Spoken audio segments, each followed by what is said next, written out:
De l'Office national d'identification est avec nous. Bonsoir, Monsieur Louré. Oui, bonsoir, madame. Et merci d'être avec nous. Alors, au-delà de ce que nous avons entendu dans le reportage, est-ce qu'il y a d'autres innovations contenues dans ce nouveau passeport que vous venez de lancer ce matin? Merci, madame. Alors, je voudrais peut-être commencer par dire que le lancement aujourd'hui est vraiment l'aboutissement d'un long processus qui a commencé depuis 2022. Processus donc qui a recommandé la mise en place d'un passeport fiable. Et les innovations sont celles que vous avez découvertes tout à l'heure dans le reportage, pré-enrôlement en ligne et également facilitation de l'obtention des passeports avec beaucoup plus de célérité pour les Burkinabés de l'extérieur. Mais également, ce qu'il faut mentionner, c'est que l'usager a un système de suivi qui lui permet d'avoir la position de sa demande tout au long du traitement. Et c'est également un système qui est interopérable avec la plupart des systèmes d'identification. Et pour revenir au passeport lui-même, il y a quand même quelques innovations sur le document. Nous passons de 32 à 34 pages. C'est assez intéressant pour ceux qui voyagent beaucoup. Ça fait beaucoup plus de pages de visa. Nous avons une puce qui est beaucoup plus robuste et qui peut prendre beaucoup plus de données. Et nous avons surtout la page de données qui est en polycarbonate. C'est une matière spéciale, voilà, qui est assez résistante et qui permet également l'intégration de nombreux éléments de sécurité, ce qui rend notre passeport beaucoup plus fiable. Apparemment, ce qui ne change pas, c'est le coût d'établissement de ce passeport qui reste 50 000. C'est bien cela? Tout à fait, je le confirme. Le coût du passeport, il demeure à 50 000, comme dans l'ancien système. Cependant, pour être complet sur cette question, alors il faut relever qu'il y a deux identifications introduites qui pourraient avoir une influence sur le coût à la hausse. La première innovation, c'est que nous avons reçu des orientations de mettre en place un centre d'enrôlement VIP à Ouagadougou. Ce centre d'enrôlement VIP devrait permettre d'avoir des délais de délivrance très abrégés, voilà, et également d'offrir des commodités aux usagers. Voilà, et ces circonstances-là vont induire des coûts qui vont donc faire que ceux qui vont demander le passeport auprès donc de ces services VIP là pourraient payer plus. Et la deuxième innovation, c'est concernant le Burkinabé de l'extérieur. Alors, vous l'avez entendu dans le reportage, il s'agit donc de mettre en place des dispositifs dans les représentations diplomatiques afin que nous puissions récolter les données et les transmettre instantanément au niveau de la base au Burkina Faso pour que les passeports des Burkinabés de l'extérieur soient produits dans les mêmes délais que ceux qui sont au pays. Cela induit également des coûts qui vont être répercutés.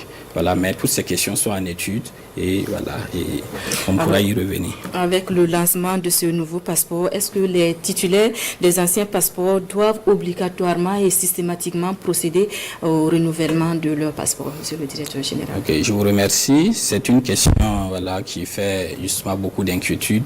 Je dirais non. Et jusqu'à hier, nous délivrions encore des passeports dans l'ancien système. Donc les passeports de l'ancien système ou anciens passeports, voilà, si vous voulez, vont rester valables jusqu'à leur terme normal. Donc il n'y a aucun problème à ce niveau. Voilà. Donc les passeports déjà émis restent valables jusqu'à leur date d'expiration. Si moi je vais aujourd'hui pour établir un passeport, est-ce que je vais bénéficier systématiquement du nouveau passeport qui vient d'être lancé? Oui, à partir du lancement, c'est le nouveau passeport qui est désormais délivré. Alors avec la suppression du logo de la mention CEDEAO sur le nouveau passeport, alors, quel sera le sort réservé aux Burkinabés en termes de libre circulation des personnes en Afrique et ailleurs? D'accord, merci madame. Sur cette question, je voudrais que vous me permettiez de faire un peu un tour d'horizon. D'abord pour dire que le passeport, tout passeport de tout pays, tire sa validité des normes internationales. Et en l'occurrence, ce sont les normes de l'OACI, l'Organisation donc, de l'aviation civile internationale. Et tout passeport qui est conforme aux normes de l'OACI permet à son titulaire de voyager partout dans le monde. Mais évidemment, pour entrer dans un pays, il faut se conformer aux conditions d'entrée dans ce pays. Et c'est là que votre question devient intéressante. Alors, Justement, je vais vous présenter quelques passeports. Voilà, il y a celui-là, c'est le tout premier passeport du Burkina Faso. C'est la première génération, il est de 1998. Vous verrez qu'il n'y a pas le logo de la CEDEAO dessus. Bien sûr. Voilà. Et la deuxième génération qui est de 2006, également, il n'y a pas le logo de la CEDEAO dessus. Voilà. Mais la directive même qui institue le passeport CEDEAO, qui recommande aux États d'harmoniser les passeports, est de 2000. Mais le Burkina n'y est allé qu'en 2013 avec ce passeport-là, la troisième génération. Voilà. Donc, et ensuite, voilà, la quatrième génération, celle-là étant la cinquième. Donc, retirer la mention CEDEAO et le logo CEDEAO aujourd'hui, bon, ce n'est pas quelque chose de nouveau. Nous avons déjà donc expérimenté ces cas-là. Maintenant, qu'en est-il de la question de la libre circulation dans l'espace CEDEAO? Dans l'espace CEDEAO.